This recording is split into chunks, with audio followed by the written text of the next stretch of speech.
नमस्कार, आप देख रहे हैं मेरा भारत मीडिया और मैं हूं रमाकांत सिंह। मैं अभी मौजूद हूं बिहार के औरंगाबाद जिले में और यहां लोजपा की समीक्षा बैठक को लेकर के आज यहां तैयारी थी और यहां अरुण भारती जी जो जमुई के सांसद हैं और साथ में संगठन प्रभारी हैं, आज उन्हें आना पड़ा चूँकि कार्यकर्ताओं में काफ़ी आक्रोश था और संगठन प्रभारी के नाते पार्टी में जो भी गतिविधियां हो रही है उसके लिए जो है यहाँ औरंगाबाद में उन्हें आना पड़ा। और कार्यकर्ताओं को लगातार जब से आए हुए हैं लगातार वे जो है लगातार सभी को बता रहे हैं कि पार्टी को जो है सब कुछ ठीक ठाक है, पार्टी को ठीक से चलने दीजिए क्योंकि बिहार को एक नई ऊंचाई तक ले जाना है, नई दिशा में ले जाना है। लेकिन कार्यकर्ताओं में कैसे जो है असंतोष था और उसी असंतोष के कारण आज यहाँ पर लोजपा की समीक्षा बैठक को लेकर के उन्हें आना पड़ा क्योंकि चुनावी माहौल भी यहाँ पर आने को है और विधानसभा जो चुनाव है, चुनाव को लेकर जो है सारी जो गतिविधियां चूंकि पुराने कार्यकर्ताओं की अनदेखी की जा रही थी, आज इसी कारण से जो है ये सारी चीजें जो है यहाँ तक हुई है और इसी को लेकर जो है वे कह रहे थे कि नहीं जरूर कुछ ना कुछ जो है यहाँ गड़बड़ी हुई है, जिसके कारण से आज यहाँ पर सभी लोगों में असंतोष है। आइंदा ऐसा चीज़ें नहीं होगी और उन्होंने साफ साफ बताया कि चूंकि चुनाव जो है काफ़ी सर पे है और हम लोगों को मजबूती के साथ बिहार को एक नई ऊंचाई की ओर पार्टी को मजबूती के साथ ले जाना है। सभी लोग जो है 14 तारीख को उन्होंने अपील की है कि कार्यकर्ता जो पंकज पासवान हैं वे वहाँ पर मिलन समारोह में सभी लोग आएँ और एकजुटता के साथ लोजपा को गति दें और बिहार को गति देने का काम करें। आइए जानते हैं क्या कुछ उन्होंने इस कार्यक्रम में यहाँ लोजपा की समीक्षा बैठक को लेकर के बताया।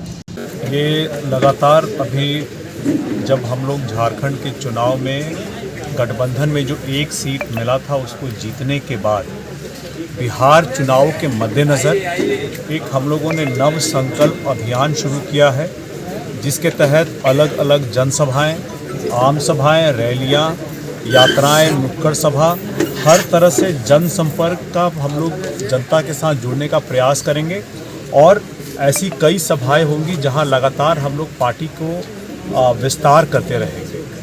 ऐसे में हम लोग लगातार मिलन समारोह भी नव संकल्प अभियान के तहत अलग अलग जगह मिलन समारोह भी कर रहे हैं। जो लोग हमारी पार्टी में आकर के पार्टी को मजबूत करना चाह रहे हैं, हम लोग चाहेंगे कि पार्टी में आए।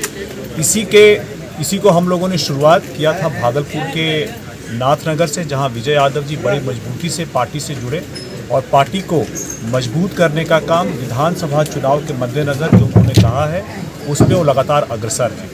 ऐसे में हमें पता है कि हमारी औरंगाबाद की जो संगठन है बहुत मजबूत है और यहाँ पे ग्राउंड्स में लगातार हमारा संगठन, हमारे जिलाध्यक्ष जो हैं सोनू सिंह जी लगातार बने रहे हैं और उन्होंने जिस तरह का कार्य किया है ये आपको यहाँ पे सभा के रूप में, समीक्षा बैठक है उसके रूप में दिख भी रहा होगा।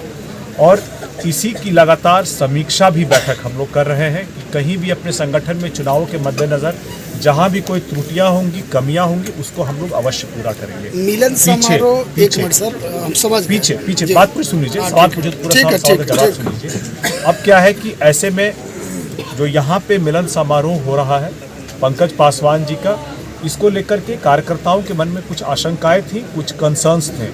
इस बारे में चूँकि हम लोग कहीं और व्यस्त थे और यहाँ पे आकर के बातचीत नहीं कर पाए, इसीलिए हम लोगों को जो खबर मिली प्रेस मीडिया के माध्यम से, हम लोग लगातार हमारे बड़े पदाधिकारी आकर के यहाँ सब लोगों ने बात की। अभी आज सुबह हमारी भी बैठक हुई और सबको उनकी जो आशंकाएँ थी, जो उनका कंसर्न्स था, जो उनका डाउट था, उस सब को निराकरण करने का काम किया है। हमारा संगठन औरंगाबाद में बहुत मजबूत है और आने वाले समय में इस संगठन को और विस्तार देना है, मजबूती से विस्तार देना है। बहरहाल जो भी अलग अलग अटकलें उठ रही हैं उम्मीदवार को लेकर के और उम्मीदवारी को लेकर के, इसका सबसे पहले कि गठबंधन में तय होगा कि कौन किस सीट से चुनाव लड़ेगा।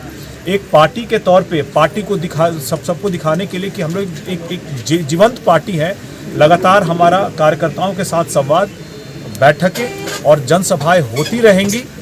गठबंधन में तय होगा कि कौन किस सीट से चुनाव लड़ेगा। जहां हम चुनाव लड़ेंगे वहां बहुत मजबूती से चुनाव लड़ेंगे, जहां हम चुनाव नहीं लड़ेंगे हम गठबंधन को मजबूती से वहां जिताने का प्रयास करेंगे।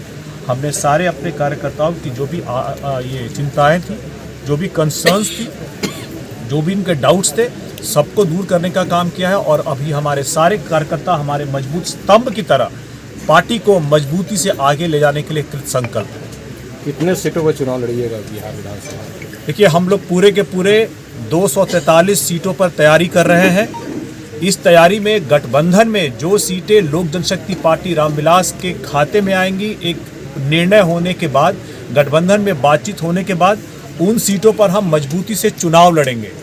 जहां हम चुनाव नहीं लड़ेंगे वहां हम मजबूती से गठबंधन को, जो मेरा 100% स्ट्राइक रेट है, उससे जिताने का प्रयास करेंगे। तो हमारी तैयारी पूरे के पूरे 243 विधानसभा में रहेगी। औरंगाबाद में क्या स्थिति रहेगा? कितने सीट मांगिएगा औरंगाबाद के लिए? औरंगाबाद में हम लोग ये बातें जो हैं अभी फिलहाल इसके लिए बहुत जल्दी है, ये बातें गठबंधन में तय होंगी। लेकिन हाँ, जैसा मैंने कहा, हम लोग तैयारी पूरे 243 विधानसभा पे करेंगे। तो हमारी संगठन लगातार अभी फील्ड में जनता के साथ संवाद में, जनता के बीच में बनी रहेगी। लगातार हर विधानसभा औरंगाबाद जिले में हम लोग तैयारी करेंगे और कोशिश करेंगे कि जहां चुनाव हम लड़े वहां तो मजबूती से लड़ेंगे ही, लेकिन जहां अगर गठबंधन लड़ेगा उसको मजबूती से 100% स्ट्राइक रेट्स के साथ जिताने का प्रयास करेंगे। पुराने कार्यकर्ताओं में एक बार फिर बैक में जाते हैं। जो कुटुंबा के कार्यकर्ता है, जो प्रदेश में है, प्रदेश सचिव वगैरह है, चुनाव भी लड़ चुके हैं पहले, उन लोगों का कहना था कि हम लोग को तरजीह नहीं दिया जा रहा है और अभी हम लोग को इग्नोर कर और एक आदमी के चलते कार्यक्रम आयोजन हो रहा है। कुटुंबा के बजाय मुख्यालय में भी हो सकता था। तो क्या जो कार्यकर्ताओं की नाराज़गी थी उसको दूर कर लिया गया है क्या? जी बिल्कुल, उनकी जो भी चिंताएं थी, जो आशंकाएं थी, हम लोग हर कार्यक्रम जिले में कर सकते हैं, लेकिन हमारे बहुत सारे कार्यकर्ता हैं जो जिले में नहीं पहुंच सकते हैं। तो बहुत कई बार अब होगा, खास करके चुनाव के मद्देनज़र, हमें अपने कार्यकर्ताओं के सामने जाना पड़ेगा, कार्यकर्ताओं के बीच में जाना पड़ेगा। इसलिए जिले में तो हमारे पार्टी की बैठकें और कार्यक्रम तो होंगी ही, लेकिन अब हम कार्यकर्ताओं के पास भी जाने का काम करेंगे। तो अलग अलग विधानसभा में भी कार्यक्रम होगा, अलग अलग प्रखंड में, पंचायत में जरूरत पड़ी तो वहाँ भी कार्यक्रम होंगे। तो जो भी इस बात को लेकर के आशंकाएं थी, चिंताएं थी, इन सभी को बातचीत करके हम लोगों ने हल कर दिया है। जो कन्फ्यूजन हुआ, जो एक आम अटकलें फैली, इन सारी चिंताओं का निवारण बातचीत करके हम लोगों ने कर लिया है। हमारे सारे कार्यकर्ता बहुत मजबूती के साथ पार्टी में बैठे, यहीं के कहीं से कोई डाउट, कोई भी कंसर्न। औरंगाबाद के ही हैं सौरभ सिंह जी, वो भी प्रदेश प्रवक्ता है आपके पार्टी में जी। आरोप उन्हीं पर लग रहा था कि उन्होंने कार्यक्रम को तय किया या किसी से बातचीत, कार्यकर्ताओं से, वरीय पदाधिकारियों से बातचीत नहीं की। तो इस पर क्या कहना है? उन पर कुछ आरोप लगे थे, उनके खिलाफ मुर्दाबाद के नारे भी लगे थे। तो प्रदेश प्रवक्ता के इसमें क्या रोल है? देखिए, पूरे के पूरे बिहार के प्रभार में जो उनकी भूमिका है वो संगठन को लेकर के है। तो जब संगठन को लेकर के उनकी भूमिका है तो कहीं से भी कोई उम्मीदवार तय करना, किसी को कहना कि भाई किसी का टिकट कंफर्म हो गया, वो उनका स्कोप ऑफ वर्क में आता ही नहीं। तो अगर कहीं से ऐसी खबरें उठ रही हैं तो इन सारी खबरों को मैं खंडन करता हूं। मैं कहता हूं पूरी तरह से निराधार है, इसमें कोई सच्चाई नहीं है। उनको सारा दायित्व पार्टी को मजबूती को लेकर के दिया हुआ है और वो अपनी दायित्व को पूरा करने में लगे हुए हैं। बहरहाल इस कारण से जो अलग अलग अटकलें फैली, जो तिल का ताड़ बनाया गया, राई का पहाड़ बनाया गया, उन सारी चिंताओं को, कंसर्न्स को हम लोगों ने बातचीत करके सुलझा ली है। हमारी पार्टी में अगर कोई जब चुनाव आएगा तो इस बात का फैसला कि कौन कहां से चुनाव लड़ेगा, उससे पहले इस बात का फैसला होगा कि हम कहां कहां चुनाव लड़ेंगे। जब ये तय हो जाएगा उसके बाद हमारे राष्ट्रीय अध्यक्ष जी का ये विशेषाधिकार है कि वो उम्मीदवार तय करेंगे कि कौन कहां से चुनाव लड़ेगा। इसीलिए कोई और भी अगर इस बात को आपके समक्ष रखता है कि वो आपका टिकट फाइनल करा सकता है, कंफर्म करा सकता है, तो आप उसको झूठ मानिए। ये विशेषाधिकार अलग अलग योग्यताओं और काबिलियत के बल पे, अलग अलग मानकों के तौर पे हमारे राष्ट्रीय अध्यक्ष श्री चिराग पासवान जी ही तय करेंगे और किसी में तय करने की न योग्यता है, न काबिलियत है, न उनका ये अधिकार है।